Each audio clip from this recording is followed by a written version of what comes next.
Այսօր մենք ունենք սենց մի հատ օրհնյալ բացառիկ հնարավորություն, որ Հովիվ Ռաֆայել Գրիգորյանը մեզ ծառայի, ես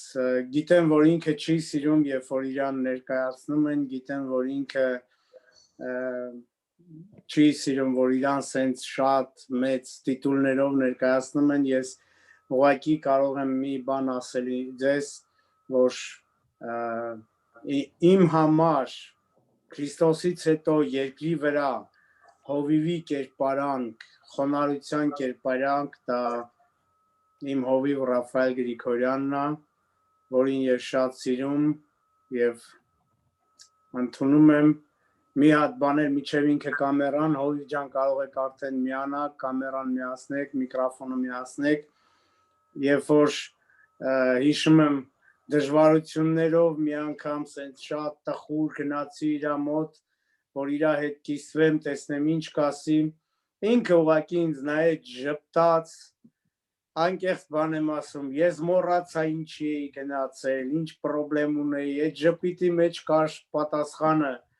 իմ այդ դժվարության եւ պրոբլեմի։ Տերը օրհնի Հովիվ ջան, մենք լսում ենք քեզ, մենք համ Skype-ն եմ միացրել, համ այս Zoom-ը, որ կնդեղել լսեն քեզ, տեղել լսեն, թող Տերը օրհնի։ Սիրելիներ ջան, ես իսրտե ողջունում եմ ձեզ բոլորիդ, մեր սիրելի Փրկչի անունով, մաղթում եմ, որ այս րոպեները, որ իրար հետ կունենանք, օրհնաբեր լինի բոլորիս համար։ Ուզում եմ իմանալ, որ այսօր ինձ համար շատ ծանրաբեռնված օր է, որովհետև երկու մահամերձ հիվանդների այցելեցինք պաշտամունքից հետո, որոնց բժիշկները հույս չեն տալիս եւ մի հատ էլ վթարից վնասված մեր քաղցր եղբոր այցելեցինք, հոգնած եկել եմ եկեղեցի նորից, բայց ինչքան մեծ է ձեր նկատմամբ եւ ձեր հովի նկատմամբ ունեցած իմ սերը, որ որոշեցի, որ բոլոր դեպքերում ինչքան ուզվա հոգնած լինել, ձեզ հետ հաղորդակցություն ունենամ եւ փառք եմ տալիս Տիրոջը, այո, ձեր նկատմամբ ունեցած սերն է, որ կարողացա այսօր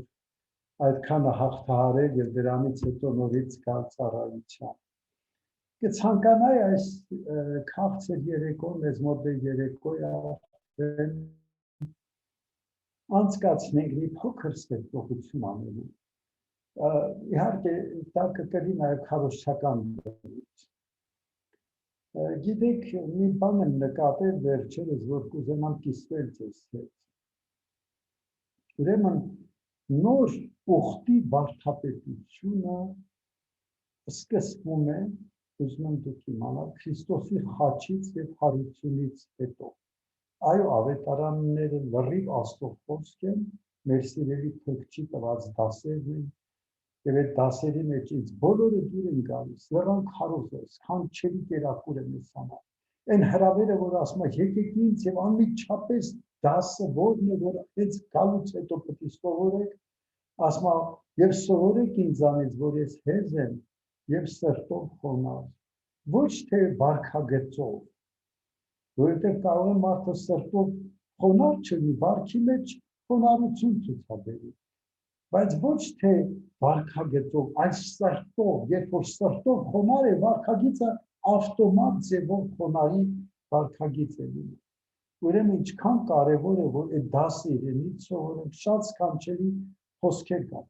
բայց նոր ուխտի վարդապետությունը, նոր ուխտի, որը կնքված է Քրիստոսի մահով եւ հարությամբ, զետեղված է արդեն Պողոս առաքյալի կողմից եւ առաքյալների կողմից, եւ ինչքան ճիշտ են արել աստվածաբանները, որ ավետարաններից հետո հենց անմիջապես հաջորդ թուղթը, որ պետք է դնեն, դրել են Հռոմայեցի թուղթը։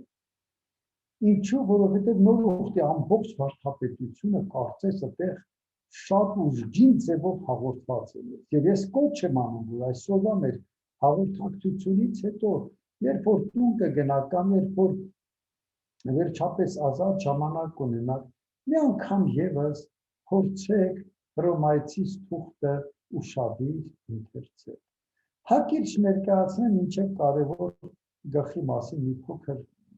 կիսեմ իմ խոկումներից ես։ Ուրեմն մինչև 12 գլուխ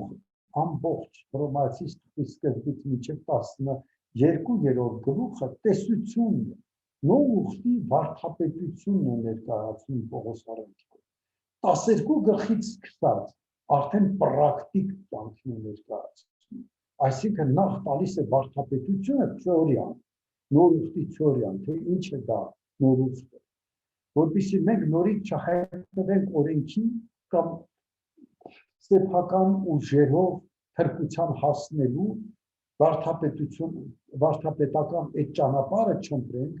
այլ տեսությունը խորապես ընտրենք եւ դա մեր հիմքերը լինեն, տրամբով կարած, ամրացված հիմքերը, որպես նոր ուխտի վարդապետություն, իսկ 12-րդ գլխից արդեն պրակտիկան է սկսվում, պրակտիկապես ինչպես անցնել այդ կյանքը։ Ուրեմն ինչ է, առաջին 4 գլուխները մեղքի եւ հավատքի մասին է խոսքը, հիմնականում, եւ մարդու անհույս կորսվածությունը մանավանդ 3-րդ գլխի մեջ որ սկսում ասել, մեկը չկա, որ արդար լինի, մեկը չկա, բոլորը անպիտան դարձան, շեղվեցին, վերջապես ընկան ճշմարտությունից, առաջի գլխում շատ սարսափելի բնութագիր է տալիս, որ առանց Աստծո իրենք իմաստուն եք հասելով հիմարացան, երկրորդ գլխում այնտեղ մեղքի երկրորդ տեսակն է ասում, որ մարդու մեծամտությունը այնպիսին է, որ իր սխալները թողած, ուրիշներին դատելով է զբաղված, երրորդ գլուխը ընդհանրապես զարմացնող մի գլուխ է, որովհետև այնտեղ ասում մեկը չկա, որ հասկանա, մեկը չկա, որ ասում փնտրի, բոլորը խոտորվել են, մեկտեղ անպիտան են եղել, աղեկություն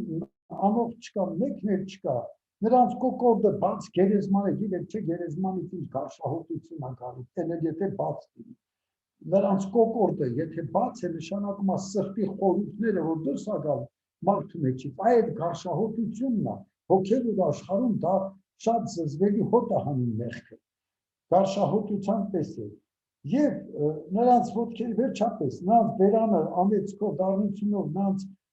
ոտքերը աճապարում են մեղքի համար, կործանում ու կիսվարություն կա, շատ դժվար բնութագիր է տալի, գիտեք սա բնութագրում է մեզ, մարդում, ինչպիսին է մարդը, որը ծնվել է իցն է, որպեսզի մենք մեր վերաբերյալ բարձր կարծիք չունենանք, Պողոս առաքյալը նախ քանդուքարապ է անում այս տեսական բնակավարում մեր էությունը, որպեսզի մենք մեր հին էության, մեր հին մարդու, մեր ունեցած արժանիքների, գիտելիքների, նույնիսկ իմաստության վրա, որը համարում չունենանք, որովհետև ինքը ասում է, Աստված այս աշխարհի իմաստունների իմաստությունը հիմարացրեց, ինչի, որովհետև պետք է անդրադառնա, որ դրանով չի, խաչն է գալու հետո։ Եվ գիտեք ինչն է ինձ զարմացնում, որ օրինակ մեզ մոտ ընդունված է, երբ որ մեկը մեռնում է, առանց հաշվի առնելու նրա արժանիքները, նրա եսի միջ տվյալները կանգնում են գլխավերև այնպիսի անպագորգոր բաներ են ասում, որ քեզ թվում է Հիսուսից էլ սուրբ ա եղել այս մարդը։ Ես տեսել եմ նույնիսկ մաֆիոզների քահանան կանգնում է, մեղքերի թողություն է տալիս, մարդասպանին, գողին, ավազակին են աշխարհողարկում, եւ գովում ես մարդը, այնքան լավն է, այնքան բայց հանցագործ մաֆիոզ մեկն է։ Եվ դժբախտաբար ցավոք սրտի մենք էլ պետք է հանկարծ զգուշ լինենք, ավելի շատ փոխարկավորությունների ժամանակ մեծարենք Տերոջը, նրա կատարած այդ մարդու կյանքում, քան մարդուն։ Մի հատ շատ կներեք մի հատ հումոր պետք է ասեմ։ Մի եկեղեցու այդ հումորը լսել եմ եւ բավական զվարճացնող հումոր է։ Եկեղեցուն մի հատ երկու մեծահարուստ եղբայրներ են լինում, մեկը մահանում է, բայց երկուսն էլ այնքան պիտանի չեն լինում, հատկապես այն երկրորդը եկեղեցու շենքի փողերն է տալիս, որպեսզի կառույցը ավարտվի։ Եվ դա ողջ է մնում, գալիս է ասում Հովիվ ջան, իմ աղբորս անպայման պետքա թաղման ժամանակ ասես, որ նա սուրբ մարդ։ Ասում այ աղբեր ջան, աղբերը սուրբ չէր։ Ոնց կարամ ես նա, ասում ուշադիր լսի Հովիվ, եթե չասեք, որ սուրբ է, ես այսուհետև ոչ մի ֆինանս չեմ տա, եկեղեցի կառույցը կդադարի, կմնա կիսատ ու բոլոր երազանքներն էլ կխափան։ Ես քեզ բան եմ ասում, մի հատ բերան ասա, որ աղբերը սուրբ մարդ է։ Ես հովիվը շփոթված, շվարած գալիս է, կանում է մահացած եղբոր գլխին, ասում է սիրելիներ, ասում անպայման պետք է սուրբ բառը ասես քո քարոզի մեջ։ Նա էլ ասում է սիրելիներ, այս մարդը որ մեռավ, շատ անբարիշտ մարդ է։ Կնգան ծեծում էր տանը, երբեմն խմիչք էր օգտագործում, երբեմն ծխում էր եկեղեցի էր գալիս դեպի, անբարիշտ մարդ էր։ Կրվարար, հայոյող, անբարտավան, հպարտ, ինքնահավան մարդ է, բայց որ համեմատ է իր աղբոր, համեմատ սուրբ։ Այսինքն սուրբ բառը ու սպասի էլի ասեցի։ Հիմա գիտեք ինչ, մարդու բնութագիրը շատ սարսափելի է սիրելիներ։ Եվ Պողոս առաքյալը ստեղ տալիս է մեր հին էության ամբողջ իսկությունը, որպեսզի մենք ոչ մեր իմաստությամբ, ոչ նույնիսկ մեր փորձառությամբ, ոչ մեր բարությամբ, մարդկային հատկանիշներով չէ։ Գիտեք մի գաղտնիք էլ ասեմ, շատերին թվում է, որ իրանք եթե շատ սուրբ լինեն, շատ կարդան, շատ աղոթեն, մեղք չգործեն, որ անհրաժեշտ է, շատ կարդալն է պետք, շատ աղոթել է պետք։ Եթե այդ բաները ամեն կփրկվեն, այդ դեպքում իրանք անտեսում են Քրիստոսի խաչը, չեն փրկվի իրանք սեփական արդարությամբ։ Այո, պետք է շատ, բայց երբ որ դու խաչը եւ հարությունը ընդունում ես, արդեն աղոթելը տել է գալիս, կարդալը տել է գալիս, այդ հոգեբանությամբ սուրբ ապրելներ է գալիս, որովհետեւ մարդիկ չպետք է բոլոր դեպքերում ապավինեն իրենց գիտելիքների, իրենց հոգեվոր փորձառության, իրենց անձնական աղոթների կյանքի վրա։ Եվ Պողոս առաքյալը այստեղ շատ խիստ բնութագրում է, որ ով է մարդ։ Դրանից հետո արդեն այդ 4 գլուխները, որ խոսում են մեղքի եւ հավատքի մասին,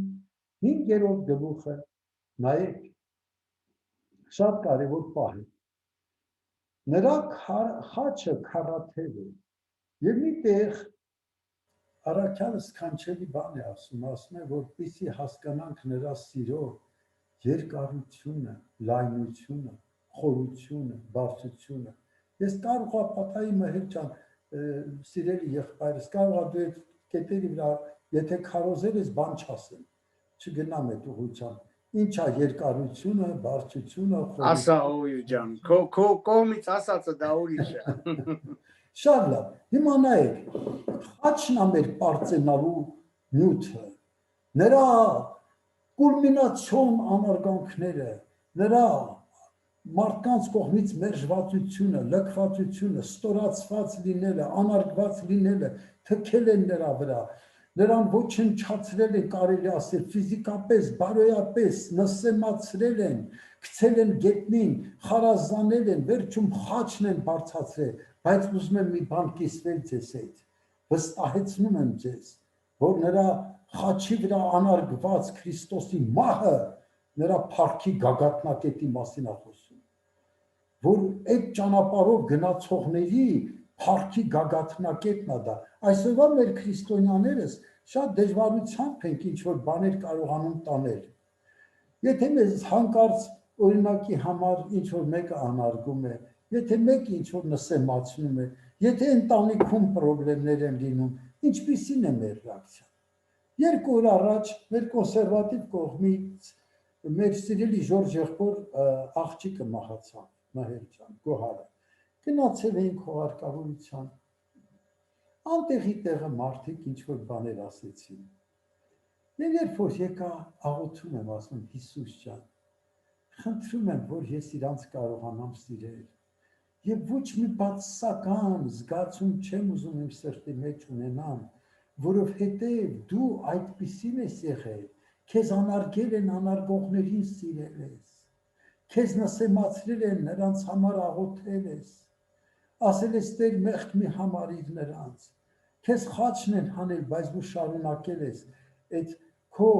էությունը չի փոխվել տառապանքներից։ Սիրելիներ, ճշմարիտ քրիստոնյաները նրանք են, որոնց հավատքը կախված չի արտաքին աշխարհից, կախված չի նրանց ունեցած, նրանք Աստծո խաղաղությունը ունենալու դեպքում, գիտեք որն է Աստծո խաղաղությունը։ Դա բացառիկ պարգև է։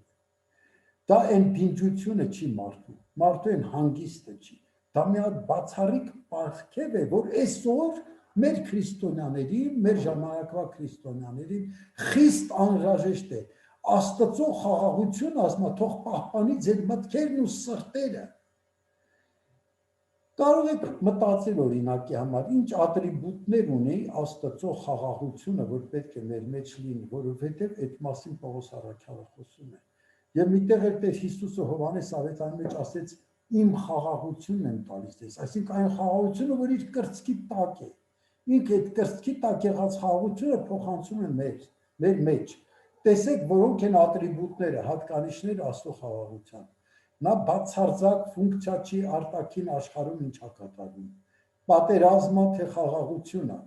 կորոնավիրուսը տարածվել, մահտարաժամը թե կյանքը, մահը թե կյանքը, հիվանդությունը թե առողջությունը, ձախորդություններ են թե հաջողություններ են, մահվան ձորի մեջ են թե արոտավայրերում են, այդ խաղաղությունը մարդուն պահում է եւ մարդը դրանք չեն ազդում իր վրա։ Մեկ-երկու օրինակ բերեմ ու անցնեմ առաջ։ Օրինակի համար Հակոբոսին Հերովդեսը գլխատեց։ Տեսավ հրյաները ասում են ուռա, լավ արեցիր, սան մեր կրոնը փոխում են, շատ լավ։ Տեսավ Հերովդեսը, ժողովրդին դուր եկավ, միանգամից Պետրոսին էլ բռնեց եւ կալանավորեց։ Եվ ինչի բռնեց, որպեսզի նա աներ սպանի, որ հրյաներին ավելի դուր գա։ Հիմա Պետրոսին տարել են բանտ, կրկնակի շղթայով կապել են,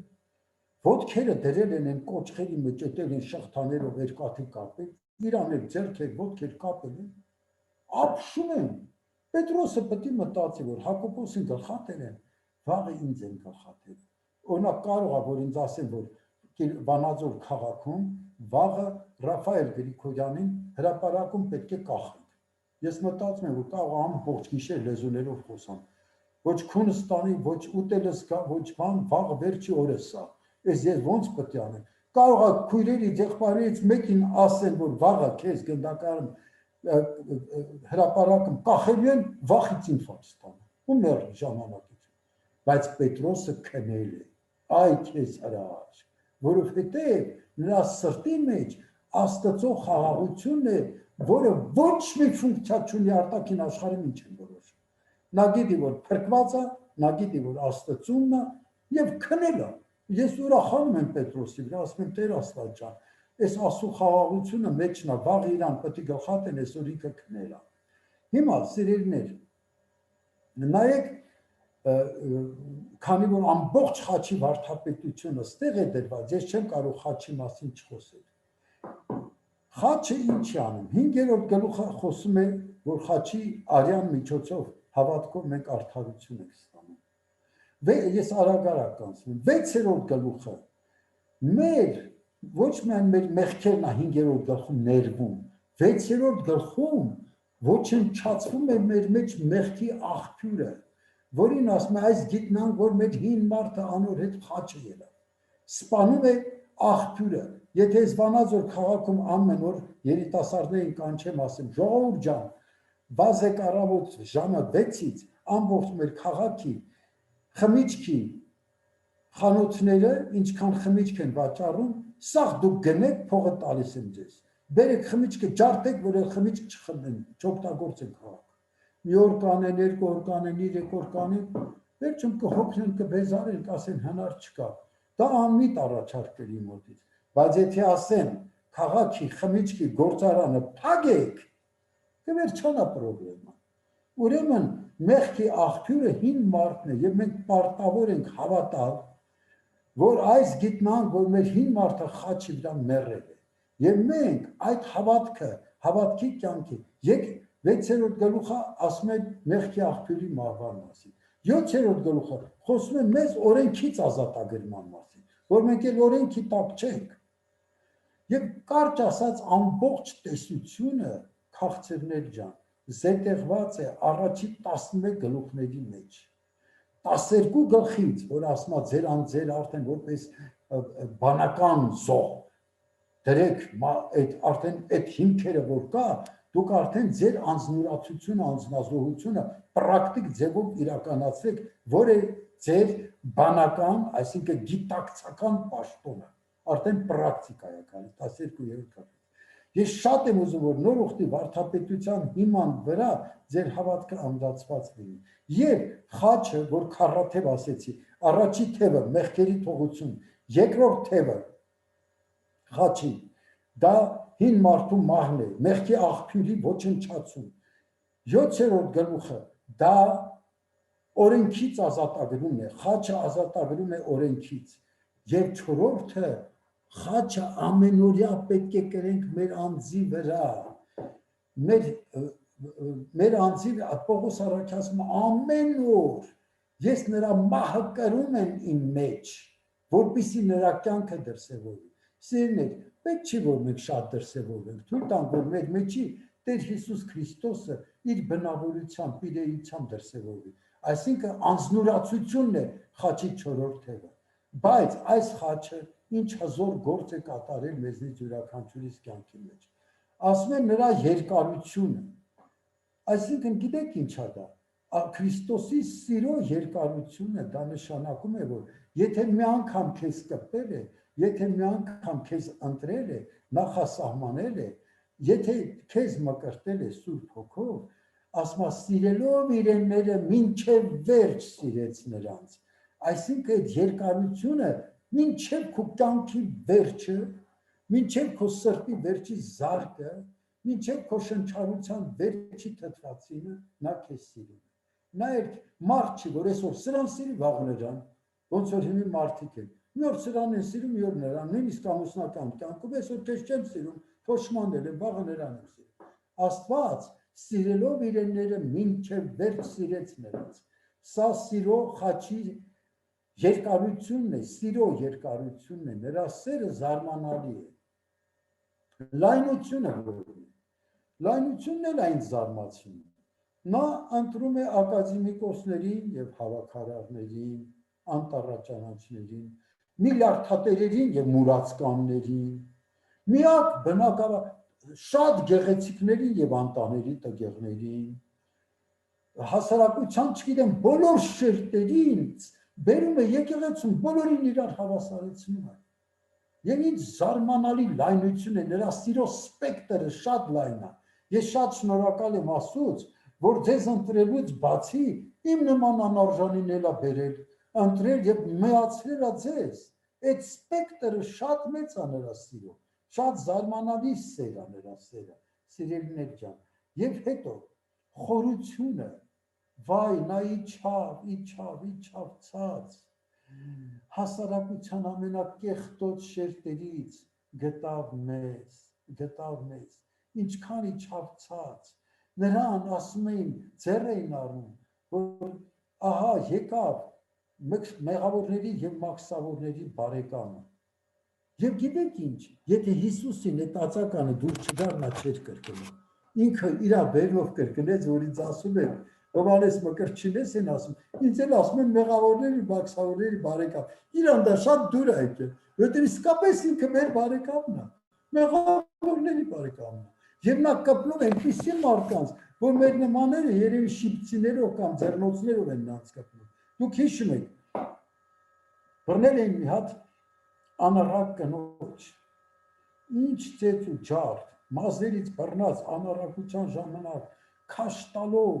ամբողը գոռում էր, ոչնչացնել, սպանել, ոչնչացնել, այս անառակին, մեղքի մեջ բռնել են, չեն էլ ասում, բա տղային ուր է, նախ իջեք ջարդող, ինչ անում, խեղճ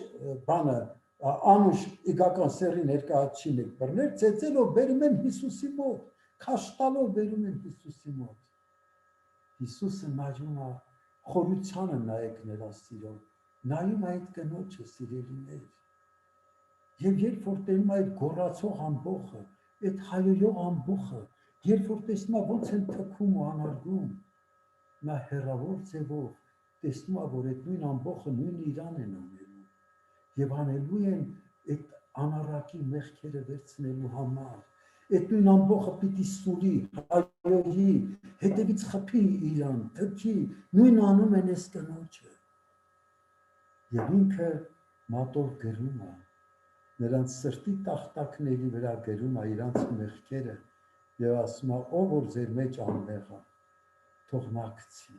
բայց ինքը եկել է այդպիսիների համար ինքը հանձինս այդ անառակ կնոջ իրան նույնացնում էր նրա հետ տեսնում էր ապագայում նույն մարդիկ նույն բաները իրան են անելու սիրելիներ Աստծո սիրո խորությունը որը իջնում է հասարակության ամենացածր խավին եւ հպում է եւ գրկում է եւ ներում է եւ նրան վերջում ասում է աղջիկս գնա ու այլևս մեղք մի գործի եւ բնականաբար էս կինը խոշոր ցնցում ապրում որովհետեւ մահից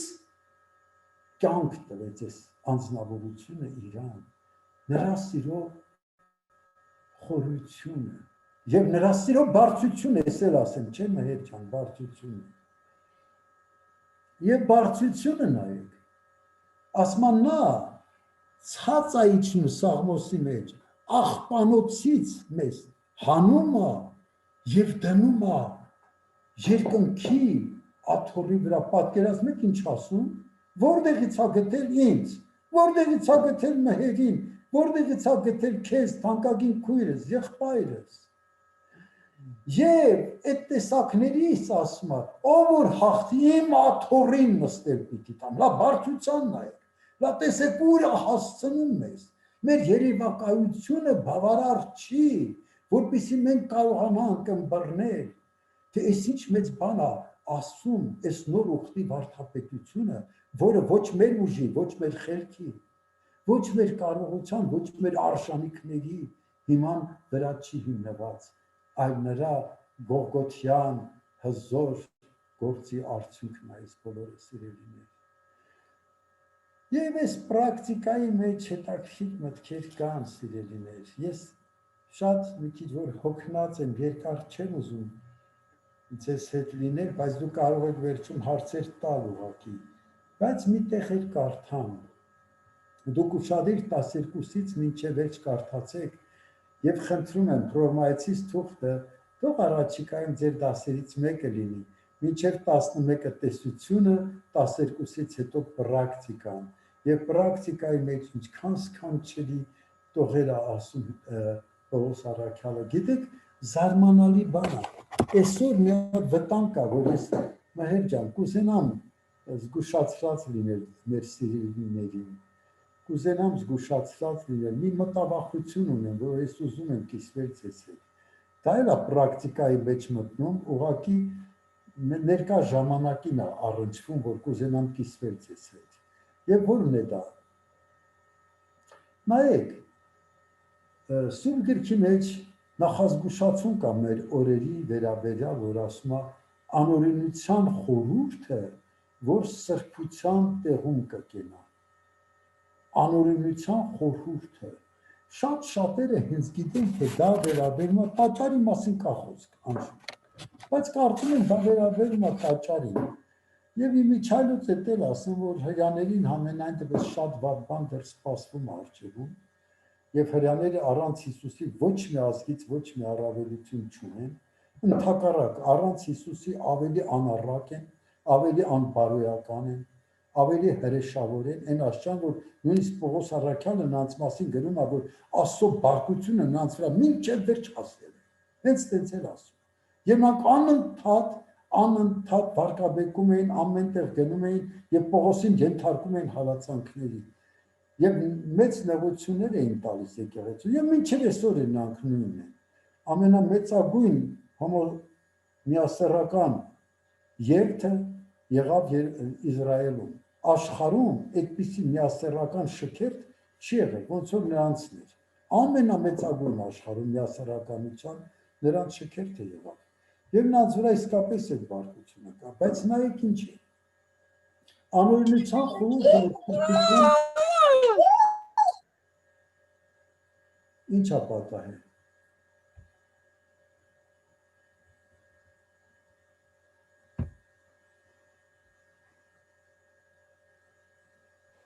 Կներեք Հովիվ ջան, սա նորմալ է, ինչ որ մեկը մտավ, միկրոֆոնը չէր անջատել, դրա համար աղմուկ ստեղծվեց։ Հա, խոմերոնցից չէ։ Չէ, մեր վատանա հանգարց բրիստուկ չտան։ Հիմա անօրինության խորհուրդը, որ սրբության տեղում կկենա, սրբության տեղը եկեղեցին է, սիրելիներ։ Սրբության տեղը դա տաճարը չի, այլևս Աստծո համար ոչ մի տաճար սուրբ չի, սրբության տեղը եկեղեցին է։ Եվ եկեղեցում վտանգավոր բան կարող է աճել, որից ես իմ պարտքն եմ համարում զգուշացնել մեր սիրելիներին։ Իմ պարտքն եմ համարում, որ իրանք բոլորի նկատի ունենան ինչ է կատարվում հիմա։ Որովհետև գերմարդու կամ գրոսմանի տեսությունը հատկապես նեոխարիզմատների մեջ աճում է։ Մարդիկ այլևս չեն ուզում աղերս անել Աստծուն, աղոթք անել։ Նրանք գերմարդ են, սուպերմարդ են, նրանք նույնիսկ հայտարարում են, որ մենք ամոթ է, որ աղերսենք Տիրոջը կամ խնդրենք։ Մեկ ասում է, ես նայեցի Աստծուն, աղոթում էի, մեկ էլ ասեց, դու ես աղոթում, ես քո մեջ եմ, սկսի մենակ հրամաններ տալ։ Սա հայտարարություն է հակասուրբ գրային։ Պողոս Առաքյանը նույնիսկ ասեց 3 անգամ ես աղաչեցի Տիրոջը, հասկանում եք, եւ ինչքան տեղեր կան, որ մենք կարդում ենք Սուրբ Գիրքը, տեսնում ենք, որ քանի տեղեր ա գրում Պողոսը, որ ես աղերսեցի Աստծուն, աղաչեցի Աստծուն։ Եվ գիտեք ինչ, երբ որ մարդիկ մտածում են, որ մենակ հրամաններ պետք է տան, այդ նեո խարիզմատներ, այսպես ասած, որ պետք է ասես եւ լինի, աճ, ցախ, այսինքն դու Աստված ես, գրոսման, գերմարդ ես դու։ Գերմարդու տեսությունն է դա, այսինքն քո մահաճույքից ինչ ասես պետք է կատարվի։ Նախ եթե Աստծո խոսքն է, Աստծո խոսքի համար, այո, մենք պետք է նախ մենք ունենանք ռեմա եւ դա դավանենք այդ ռեման։ Ոչ թե հենց այնց վերցնենք խոսքեր եւ այդ խոսքերով մեր մահաճույքից ելնելով այդ խոսքերը մենք հրապարակենք։ Դրանք բացարձակ ոչ նորմալ երևույթներ են։ Եվ հիմա դրանց թիվը շատանում է, նույնիսկ Հայաստանում կան արդեն, եւ Եվրոպայում կան, Ամերիկան ալցվել, եւ հայտարարությունը անօրինության խորհուրդը։ Ես երկու բաներ կիսվեմ, չեսեք, եթե անհանգիստներ կան այնտեղ, շատ չեմ երկարացնի, բայց մի բան ասեմ Մհեր ջան։ Բանի հարցը կաթոլիկ եկեղեցին քիչ սուրբեր չի տվել։ Դուք գտեք Ժաննա Գիո եւ կարդացեք իր գրքերը։ Իրանից օգտվել է Խացընթելերը, Իրանից օգտվել է Ոչմաննին եւ իր գրքերի մեջ ցիտատում է Ժաննա Գիոին, կաթոլիկ էր։ Կաթոլիկ եկեղեցին Ֆրանցիսկին է տվել, վերջապես Մայր Թերեզային է տվել, բայց ես մի բան ասեմ, սիրելիներ։ Բոլորովին վերջերս կաթոլիկ եկեղեցու ղեկավարը Հռոմի Պապը հայտարարեց, որ միասեռական ամուսնությունները լրիվ թույլատրելի է եւ նրանք նույնպես Աստծո որդիներ են։ Սատանայի որդիներին հայտարարեց Աստծո որդիներ եւ իր դրած խաչի վրա արդեն գունավոր խաչ է կրում Տիացյանի գույներով։ Պատկերացնում եք ինչ է կատարվում եւ շատ տեղերում լյութերական եկեղեցին, որ այդքան, չգիտեմ, վաստակաշատ է եղել եւ նրա հիմնադիրը Մարտին Լյութերն է եղել, այսօր նրանք թույլ են տալիս միասեռական ամուսնությունը եւ վերջերս բոլորովին կարդացի, որ մի լյութերական հովիվ հանդգնել է ասել եկեղեցիներից դուրս կգա ջերմարդը, որը թե կրոնական, այսինքն գրոսմանը, թե կրոնական եւ թե քաղաքական դեմ կլինի, որի ասածները կարող են կատարվել, նույնիսկ հրաշքներ են լինելու։ Այս օրերին մեզ Աստծո հետ մեկանալն ու միանալը շատ կարևոր է։ Խորանալը նրա էության մեջ շատ կարևոր հանգամանք է։ Եվ մենք պարտավոր ենք այս օրերին դիմակայել ճիշտ ձևով, սիրելիներ,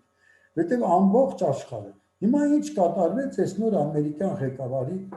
ժամանակ։ Դեռ չեկած միանգամից նորից վերականգնեց թույլտվությունը ապորտների նոր նախագահը եւ ավելին։ Հիմա ասում են, որ օրենք է ընդունվում, որ նույնիսկ նորածինները, որ արդեն ծնվել է եւ ծնողներին դուր չի գալիս, որ դա իրանց զավակը լինի, կարող են ծնվելուց հետո ապորտի ենթարկել։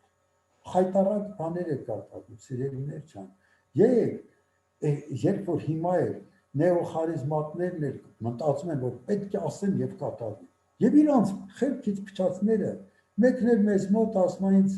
մի քանի դար առաջ դերը տարավ Ճապոնիա,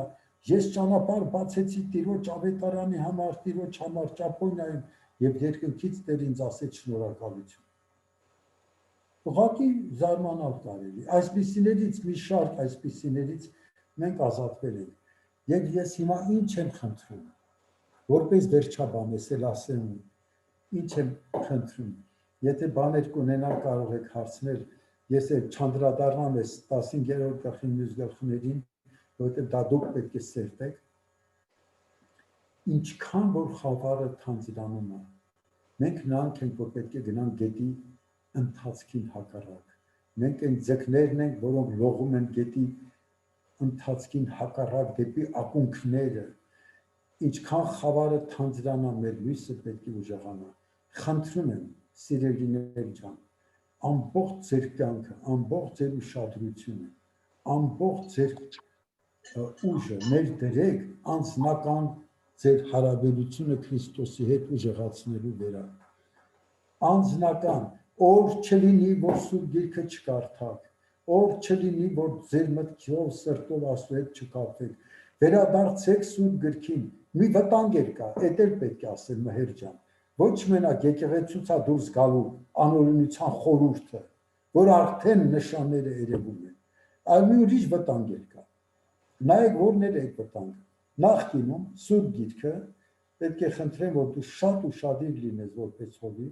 որովհետև քո վրա մեծ պատասխանատվություն կա այս բնակավարում։ Սուրբ Գիրքը արգելված գիրք էր,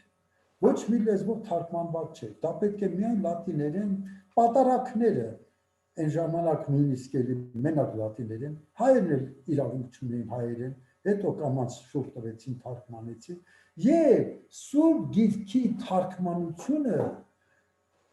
մահացու հանցագործություն էր,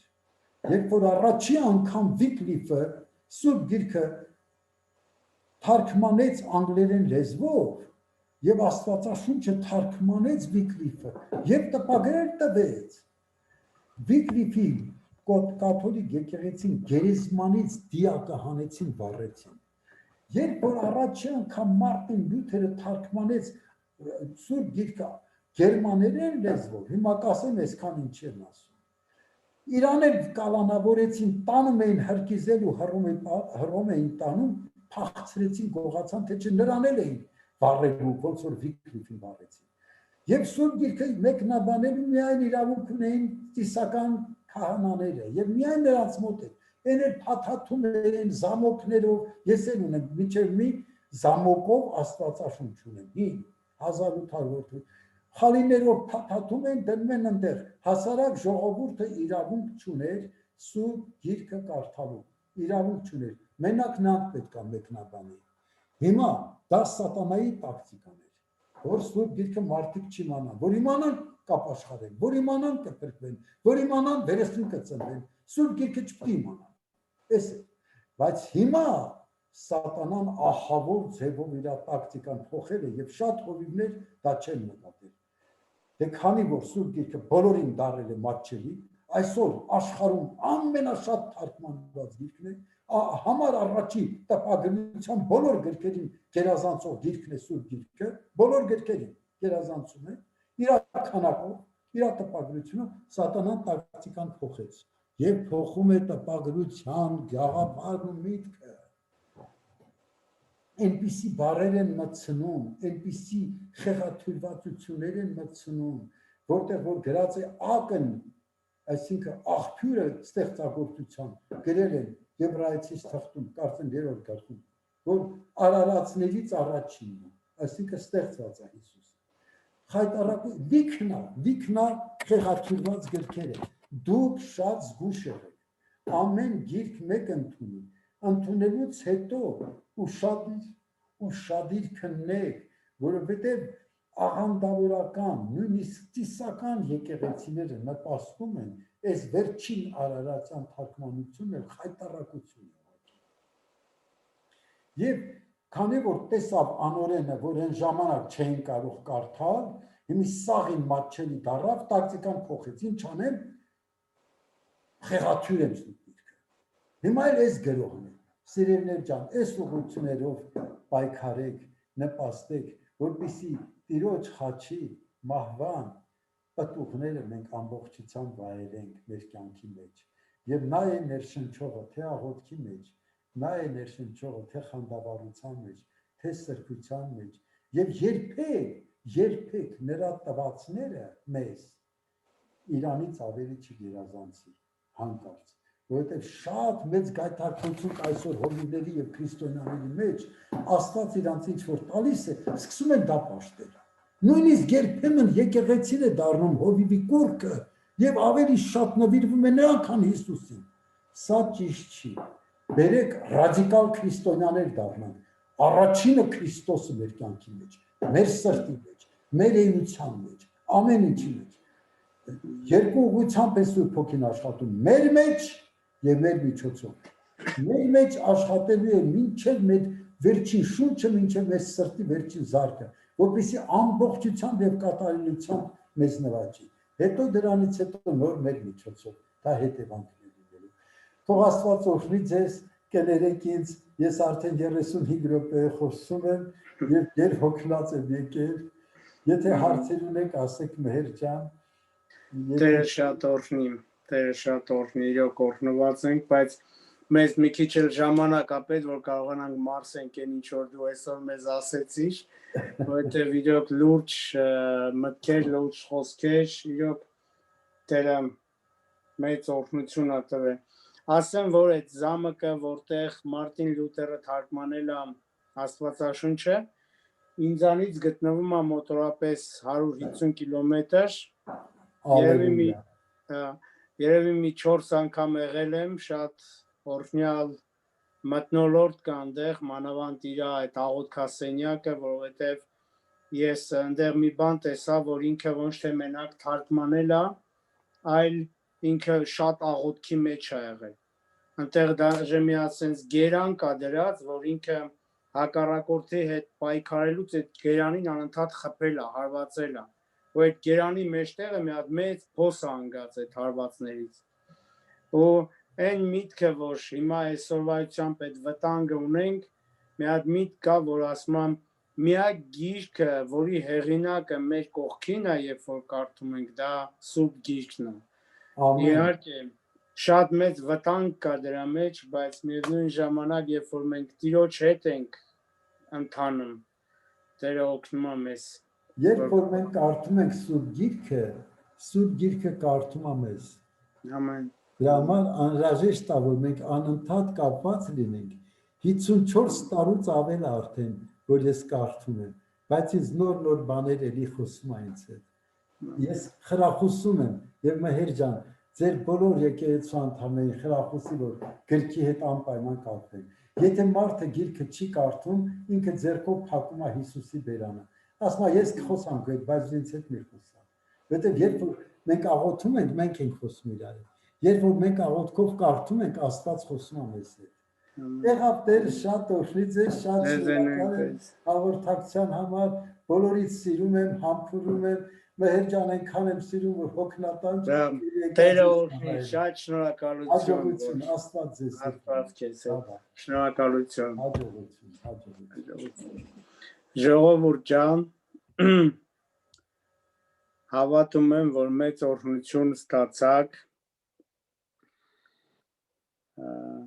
Իրոք իրականում մի րոպեսի հենց անեմ, որ շատերի տեսնեմ, եթե կաք ստեղ, միացրեք ձեր կամերաները, իրոք իրականում Տերը օրհնի մեր Հովիվ Ռաֆայել